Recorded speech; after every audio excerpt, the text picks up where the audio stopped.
Oh, hi, everybody. We're glad you're here, and we're excited that you're interested in the Franklin County North Quabbin Community Health Improvement Plan, or CHIP, for 2024 to 2028. This is a recording of the presentation that we gave at our launch on February 8th, 2024. And I'm Jen Audley, the project coordinator for the CHIP here at the FERCOG, with my colleague Phoebe Walker. Hi, folks, we're going to start with talking about how a CHIP cycle works and how this one worked. So basically, every community health improvement plan cycle around the country and world begins with gathering information about the needs of the region. And you can see here some of the many sources of information we consulted with to figure out what our region most needs. And after identifying those issues, we engage the community to choose policies and programs that have been shown to improve health in those specific areas. And then we get to work, as you can see. A lot of you have been involved in the Act on What's Important work over here during the last CHIP cycle, and you will be again. And this image also shows you the different ways in which we do that work. And then as the 5 years close, we will be evaluating the actions and working together to start over again.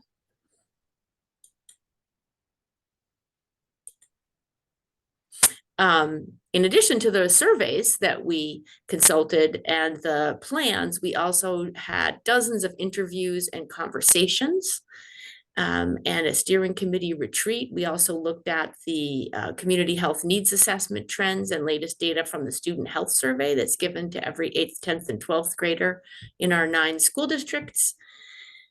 We looked at life paths, community and community actions, community needs assessments, and looked at some COVID impact data. And then we engaged all of you in a bunch of information sessions and surveys and conversations, and that resulted in 14 things we want to work on in 4 different clusters for the next 5 years. So this slide shows you a quick overview of those 14 priorities. We are going to dig deeper into them in the rest of this presentation, but here we wanted to show you all of them together and also explain some color coding, which categorizes them into social determinants of health categories, such as social environment, which is the pale orange color. Green is the environmental quality category. Healthcare access and quality is yellow, and blue is built environment. Blue is built environment.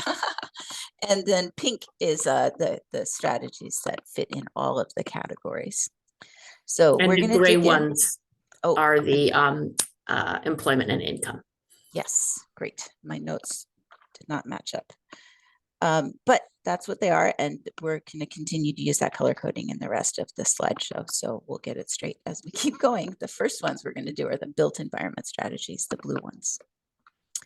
So built environment includes everything in our physical environment that affects our health, things like our housing, our transportation, streets, parks, and most of the priorities the CHIP is going to focus on are going to be housing related this time. Here's a list of what we think we'll be working on in the first year of the 5-year community health improvement plan cycle. So some of it is new work for the region and some of it is important work that's already underway. One great new development in increasing access to housing for some of our most vulnerable residents is that community legal aid is opening a permanent staffed office in Greenfield in the coming months, which will really do wonders for increasing access for our residents to legal support. You can see on the screen the other items. And we're paying particular attention in the coming months to the housing bond bill, which is in front of the legislature as we speak. This has the potential to be transformative for Massachusetts, but also needs a lot of changes to work for Franklin County and the North Quabbin. The image here is Regional Housing Authority Executive Director and CHIP Steering Committee member Gina Gavoni testifying at an 8+ hour hearing a few weeks ago about what was needed to make this work in rural Massachusetts. Our colleagues at the Council of Governments will also be releasing a new comprehensive housing plan this summer and working with towns to continue to support policy change to support housing, like Community Preservation Act passage, zoning changes, short-term rental regulations, things like that. So social environment includes everything about social connectedness and community connectedness, school connectedness, the ways that we make our communities feel like places where people feel safe and included and supported so that they can lead healthier lives. So we have a lot of important work here. And the 2024 to 2028 priorities are in the bullets here on the slides. In the picture, you can see Kydra Jacobs, who coordinates the Communities That Care Coalition's Peer Ambassadors Program, here shown working on a video at GCTV. These are the activities and things going on in 2024 that we're going to be watching most closely. And one of the ones that I wanted to highlight is that the Age and Dementia Friendly Action Plan is listed here as it was on the last built environment slide.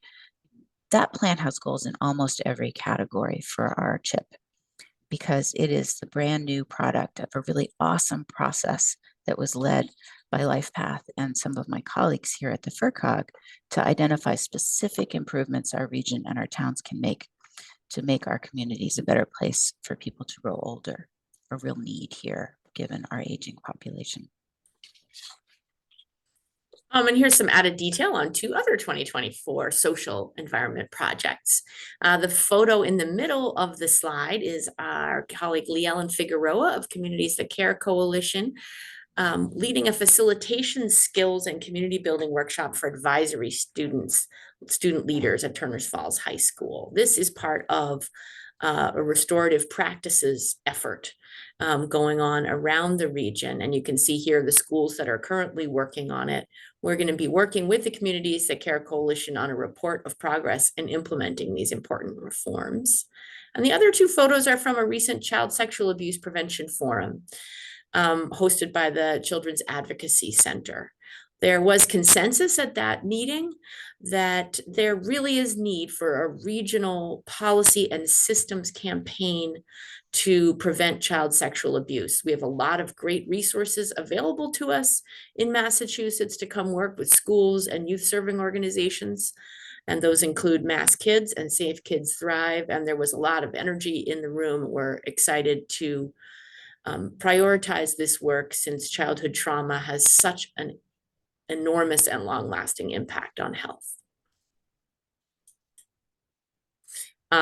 Also, we're moving on to the environmental quality goals, which in this case always include water, air, and soil quality. We're excited to finally be having an environmental quality goal in our community health improvement plan. This last summer was a reminder to all of us that the climate crisis requires us to learn more about air quality as a public health risk and to have systems in place to monitor it. And also thanks to new state funding, we have a much more increased local health department capacity in every town in our region. And that makes this project of collaborating with the Pioneer Valley Clean Air Coalition and the Hitchcock Center much more possible. To give you an example of some of what that project will work on, these are 2 photos from the data that the coalition works to make available to people. So the first is a sensor in Greenfield from a couple weeks ago showing how the air quality is. And the blacker one is the same sensor over a year, and these red spikes that you can see in the middle of the of the slide are the result of the Canadian wildfires. So we're looking forward to working with local health departments on this project. The next category is healthcare quality and access, which is this is the category that includes all of the clinical care, access to medical providers, and also other kinds of healthcare. So it includes all sorts of needs in our region around scarcity of providers, care coordination, more culturally sensitive and trauma sensitive care, insurance needs. In 2024, and we're really going to focus on access to primary care, and specifically access to primary care for our most remote and hardest to reach neighbors. And we're also looking pretty closely at the workforce shortages that we're experiencing in our region. So the key ones that we've identified so far are home health aides, nurses, and early childhood educators. One of the things that we're working on in the digital equity realm has to do with portals, which are an example of a technology that has tremendous potential to increase access to care, and currently for most people is an experience that's very frustrating and feels like a barrier to care. And another thing that's going on that's very exciting, that's continuing, is our support for the growth and success of Bay State Franklin Medical Center's family medicine residency program here in Franklin County, which is bringing a cohort of new doctors to do their residencies here each year. And in 2024, we'll be welcoming the third cohort. Here's a picture of this year's new family medicine residents on our now annual Welcome to Franklin County tour, talking with Rachel Stoller and Melanie Zamoyski of the Montague Board of Health and Mary King of Montague Catholic Social Ministries, and her colleague Carolina about the needs of, in particular, immigrant residents in Montague. We're also excited about the developments in the world of workforce training, which you can see in the certification courses from GCC. And our last category of priorities is employment and income. And these are all the kinds of strategies that make it easier to get a job, to get to work, to get access to childcare, to pay for the costs of your life. You can see that broadly, this social determinant of health includes things like education, workforce development, being involved in your community, and being able to meet your basic needs. The photo is of nurses graduating from GCC, an important partner in this work, making it easier for people from our region and beyond to qualify for the jobs that we need here. And you can see that some of the other projects range the gamut of the different employment and income priorities. In 2024, we're going to start work on a lot of the things that were named on the last slide, including initiating a new CHIP study group on access to driving that we dove into by gathering people together for the first time to talk about it at this meeting, and which we invite you to participate in too at the end of the slideshow.